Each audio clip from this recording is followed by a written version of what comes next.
Alteração, uma parafunção, onde a pessoa ela faz de forma involuntária o ranger dos dentes, ela aperta ali os dentes. Então, o primeiro sinal de alteração, geralmente, é a pessoa que nota, tá?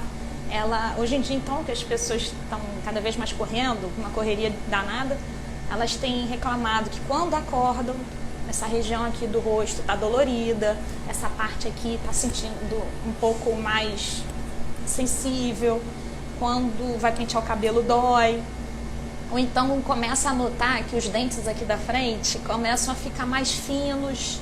Ah, meu dente está muito translúcido, não era assim. São sinais de desgaste dentário, dor muscular.